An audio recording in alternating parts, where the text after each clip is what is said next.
آقای علی الزیدی کسیه که در جریان انتخابات یک هلدینگ اقتصادی خیلی بزرگ داره. در جریان این انتخابات از 7 جریان سیاسی حمایت مالی کرده بود. یعنی دقیقاً یک هلدینگی بود که خودش ذیل هیچ جریانی نبود، اما تخم مرغاش هم توی یه سبد نمیچید. از 7 جریان حمایت کرد. از 7 ستاد انتخاباتی کمپین مالیشون حمایت مالی کرد. اساساً زیر بلیت هیچ جریانی نبود، اما با همه این جریانات ارتباط داشت. این 7 جریان فقط شیعه نبود ها. یه جوری بود که میدونست هر جریان سیاسی غالبی که میتواند فلان وزارتخانه رو بگیرد، من از قبل با اینا وارد شراکت شدم. غیر از این که میدونیم این آدم از خود دولت هم 1.5 میلیارد دلار طلب داره. توی بحثایی که داره چیز شبیه ارز ترجیحی که ما توی ایران داریم، اونجا تحت عنوان بدهی‌های داخلی تعریف میشه. واردات‌هایی انجام داده بود و دولت نتونسته بود ارزو بهش تخصیص بده. ببینین علی الزیدی یک روز هم سابقه فعالیت نظامی و امنیتی ندارند. یک روز هم سابقه فعالیت سیاسی ندارند. یک روز هم سابقه فعالیت مدیریت دولتی ندارد. اصلا کار دولتی نکرده، بوروکراسی دولتی رو نمیشناسه. چرا؟ به عنوان بخش خصوصی باهاش کار کرده، به این معنی میشناسه، سابقه کار توشو نداره. دولت واقعیت اول و آخرش شبکه ها هستن که میچرخوننش. همین شبکه های اقتصادی هم موثرن توش 100%. ولی شبکه ها میچرخونن و علی الزیدی اصلا این فضا نبوده.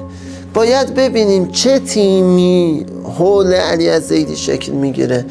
توی این منهاج الوزاری که ارائه داده، یعنی برنامه دولت که باید رأی اعتماد بگیره، منهاج الوزاریش منتشر شده در 13 صفحه، 14 تا فصل اولش دقیقاً بحثای امنیتیه و در اونجا بند اول، بند سوم، بند چهارم به این موضوع پرداخته.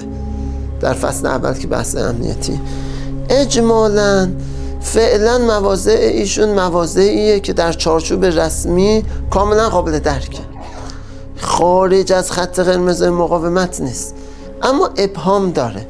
چجوریه؟ بخوام اگر توضیح بدم، از یه طرف تأکید کرده بر حصر سلاح به دست دولت و انحصار سلاح دست دولت. آره. بعد اینجا 8 رو درون دولت تعریف کرده دیگه، درسته؟ آره. توضیح میدم. این رسمیه دیگه. آره.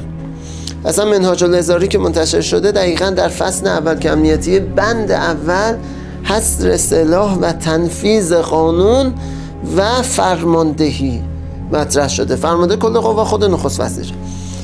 در بند سومش اسم 8 آورده و گفته تطویر امکانیات المقاتل الهشت. فکر میکنم تعبیر این بود، حالا شاید 1-2 کلمه اشتباه.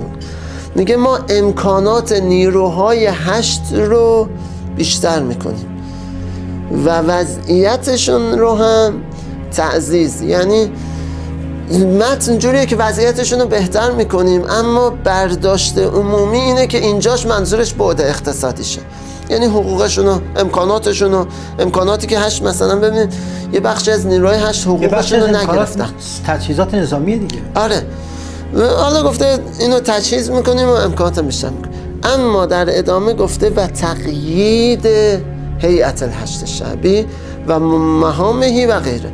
یعنی چی؟ یعنی در کنار این که به نیروهاشون امکانات میدیم، اما خود 8 رو مقیدتر میکنیم، در یه چارچوب‌های سخت‌تری مشخص میکنیم که مأموریتش چیه، کارش چیه.